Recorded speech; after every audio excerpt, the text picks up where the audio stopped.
Hi, I'm Caylum Merrick, and today I'm joined by Donkin, and we're here to talk to you today about the announcement yesterday, being budget. Lots of changes in the midst, so we want to help provide clarity and give you some confidence on your decision making going forward. Thanks for joining me, Alex. Yeah, thanks, Caylum. And you're exactly right. Lots of changes to go through. Importantly, none of it has been legislated yet, although we expect it's likely to going to go through in some way, shape or form, similar to what's been announced. Obviously, Labor's got control of the Senate and the Greens are likely to support it. We could still see change in the final legislation that's come out. So, Caylum, can you talk us through some of the changes that were announced with negative gearing in relation to residential property investments? Yeah, sure. So what was announced is the changes to negative gearing on established properties.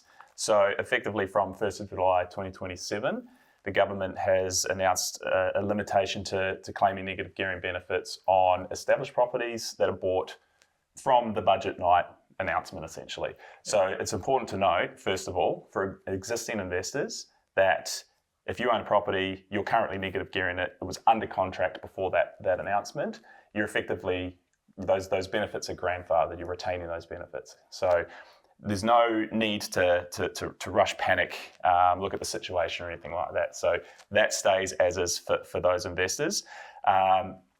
If you buy a property or go under contract after the announcement date, you will be able to claim the negative gearing benefits up until the 1st of July. From that point on, though, there will be no negative gearing benefits. So what about for new properties? Yeah, so new properties, if so they're looking to retain the benefit for new builds. So essentially what they're looking to do is try and push the investors away from the established stock and have them go for the newer stock, which I guess in turn is helping to provide new stock to the market. We obviously, it's no secret, Australia's suffering from an extreme housing shortage. And that's part of what's feeding into a lot of the challenges, particularly first home buyers are facing about getting into the market. Yep. And so what impact do you see this happening on rents, I guess, in established suburbs as well as potentially some of those areas that are more likely to have new stock? Good question. So, and I guess it sides a bit with our ongoing philosophy of what we've always focused on for our clients. So targeting suburbs that are tightly held, and what that means is there's no new stock, no new land available to come onto the market. So it's already tightly held, land is scarce. We know just normal fundamentals, land is what's going to go up in value over time. It's the building that will depreciate and go down. So we've always focused on pushing our investors or guiding our investors towards those established, well-desired places, because they're always going to be desirable. You're always going to want someone living there, whether it's a future person to pay a premium to get into that property when it's time for you to sell, or the renters who want to go and live there for school catchment reasons or amenities or whatnot. Now we're getting a shift towards those investors. Obviously, you're going to get less going for that kind of stock. They're going to go and get pushed out to the outer regions where the land is, where you are able to actually build. And chasing those negative gearing benefits, look, it's important to remember as well, negative gearing is a benefit. It's not the strategy. It's helped a lot of people along the way, which has been great, but it shouldn't be the be-all and end-all and the focal point. So in terms of, back to your question about the rents potentially going up, well, I think that in those established areas, they're always going to be in demand. Those investors who are unable to negatively gear their property, the burden's going to need to shift somewhere. And we're going to find that the rents will go up as a result of that. And one thing to consider as well, if you get a lot of competition of investors in those new build areas, you're potentially going to have a lot of the same sort of stock for the same type of clientele. So you're going to have a lot of renters looking to try and compete with one another in an area where lots more of the same sort of stock is going to come onto the market. So it might not go as expected in terms of the rent rises there, which is again coming back to what we focus on. We don't buy and flip properties for 2 or 3 years, even 5 years at a time. We're looking for the miracle of compound capital growth and ensuring that our clients have the ability to hold them long term so that they can really benefit from the areas that are always going to be in demand. Yeah, I think there's some really good points there. I think just summarising from what I heard there, obviously it sounds like potentially rents in existing areas with less stock purchased by investors, we might see rents increase, probably more than those areas where there's lots of supply coming in, maybe those new build suburbs on the outskirts of the city. So I guess that's one thing to keep in mind for investors. As you said, it's both income and capital. Property is a long-term investment. Negative gearing in most cases is usually only a temporary feature of an investment property. If you buy in the right areas with the right metrics, you should expect to see positive returns after a period of time in any case. So the losses that you will accumulate during that period, they are deferred, right? So what that means is you won't be able to do what you have been able to do and sort of get the benefits back each year, but they'll slowly accumulate on the side. And when it comes time to, like you said, if the property does turn positive again, which we're expecting, that's the point of investing. You're not investing to make a loss, right? You want to make a return of some sort. So when it does turn positive again, those losses then can offset those positive returns. So that helps from a tax perspective. And at the time when you need to sell, if you've still got those losses accumulated, that will come off and help out your capital gains calculation as well. Yep. So it's more of a shift as to when, I guess, investors are able to actually take advantage of the benefits. And previously it's been right through on the way, which has helped. But there's plenty of strategies. Smart investors will find ways to help negate any particular roadblock that does pop up. We've got a couple of strategies that we're looking at and working on as well, that is still going to enable, I guess, what we see and what a lot of Australians see is that property fundamentally will always grow in value and is a safe, sound asset to have in your portfolio. Yep. Yeah, and again, I think that's a really good point. Over the last 20 years, if we think about the cycles we've seen for residential property, we had the global financial crisis, we had COVID, we've had economic ups and downs along those periods of time, and residential property has proven to be a very resilient asset class. So Alex, I guess pivoting towards the other main announcement around what was said at the budget in terms of capital gains tax, do you want to, I guess, talk through what does that mean? What have they said? What does that potentially mean for investors? Yeah, good question, Caylum. So another big change that was announced last night, obviously the changes to capital gains tax. So in summary, removal of the 50% capital gains discount that's been around since I think about 1999 and reverting back to what they call the indexation method, which is every month or every quarter, basically an index is published that aligns with the CPI movement in that period. So the idea being that your capital gain is taxed in excess of what the real inflation gain was for that period of time. So for property assets held over a long-term period, potentially not that much impact. Probably more for assets held over a shorter period of time, maybe like shares and such like that, whereas previously you held them for 18 months, you might get a 50% discount.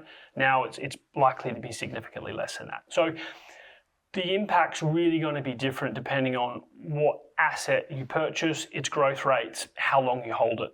A lot of things to consider there. But again, for a long-term property, say it grows at 6% a year, inflation is roughly 3% a year, you're probably not going to end up that much different to the previous outcome of having 50% capital gain. Yep. So where will it have, I guess, the most impact in your opinion? So is it more, I guess, assets that are performing well? Is that the design of the policy to I guess, tax more to those who do better? Yeah, I mean, I can't speak to what the federal government's underlying intentions were. I would assume the way they've structured the policy, you're absolutely right. Those assets that perform higher, potentially your high risk assets, likely to be more impacted by this. Yeah. And a capital gain, let's not forget, is still a gain. Like that's what we're chasing for. It means the asset has performed well. Right. You don't invest just to purely minimise tax. You want something at the end of it, essentially. Yep. I also saw the pre-1985 assets are potentially brought into this as well. Do you want to just talk about that and what potentially might happen for those investors over the next 12 months? That's right. So, I mean, that is a big change. Like, obviously, bipartisan over the last 30, 40 years. That's been untouched, and the government's now obviously decided to bring those pre-CGT assets into the tax regime, which capital gains tax was only introduced in 1985. Anything before that previously was exempt. Now they're going to be brought back in, which is obviously a big change. Long-term tax planning, all those kind of things. It's interesting that they bring those into the regime, but obviously for those assets that have been held for a very long period of time, and what you would assume fairly low cost, if you bought a residential property back in 1984, safe to say you'd probably have done very well on it. So interesting that those assets are going to be brought in. The other thing to note is they're also proposing a minimum capital gain tax of 30%. So previously, if you held an asset and then sold it down in retirement to benefit from lower rates of income tax at that period of time, as your income reduced, you would have maybe paid 15 or 20%. Now it's a minimum 30%. So that may change the strategy for some investors as to when they dispose assets. Yeah, of course. And this is not just property, isn't it? This is all assets. Assets. The other thing, I think you mentioned this before, Caylum, but a capital gain is only realised when you sell an asset, right? So that is still one of the benefits of having a capital gain. Income gains are obviously taxed in the year they're earned. Capital gain, you have the benefit to defer those obviously until you sell the asset, which in the case of property might be 5, 10, 15, 20 years. Having that time value of money where you've got that compounding in the background that you're not paying tax on is still one of the most compelling features of a property asset. Yep. We were talking about capital gains tax and the changes to the discount. Obviously, there's still a lot of detail to go through in terms of the specifics and how it works. But effectively, as we understand it, for any investment sold after 1 July 2027, there'll be effectively a pro rata apportionment between the 50% discount and the indexation method. So just something to consider as well. Yep. And I believe for new properties, there's potentially the option to use either the CGT 50% discount that was in the existing regime or the indexation method. That's correct. So, Caylum, what about for those investors who are potentially thinking about buying a property in their superannuation fund? Yeah, it seems they haven't really gone near that with these announcements, which is great. And look, super is a good option for the right client. You've got to make sure you understand the reasons why you're getting into it, what you're doing it for. So speaking to your advisors is obviously important, but the fact that it's sort of been left alone here might even make it a little bit more appealing to some investors. Yep. So definitely an option. So, Caylum, what do you think the banks are going to do in terms of assessing loans against some of these changes? At the moment, in a lot of cases, and most banks, they will apply a negative gearing benefit to your borrowing capacity. So effectively, they're assuming that you're going to get some money back, which should theoretically push the after-tax income or cash you have in order to pay back a loan. So if that gets removed, then obviously the borrowing capacity will effectively go down. But it's early days at the moment. It's still available. It's available, like we said, to the new builds. It's available to all the existing investors still. So how they treat that will be something to watch. But align yourself with a good broker who's all over that.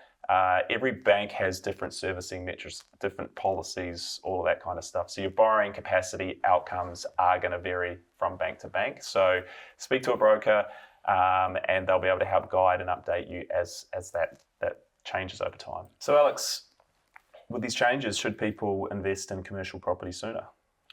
Yeah, good question, Caylum. So our philosophy has always been that commercial property should always form part of a balanced portfolio. And potentially with these changes, that might mean that perhaps commercial property, you invested that maybe earlier than you otherwise would have. But obviously everyone's circumstances are different. It really depends on your goals and lots of other things as well.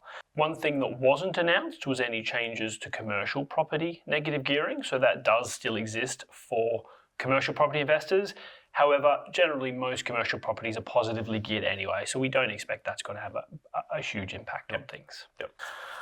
All right, so Caylum, lots to go through, lots of changes. Basic question, should I still invest in residential property going forward?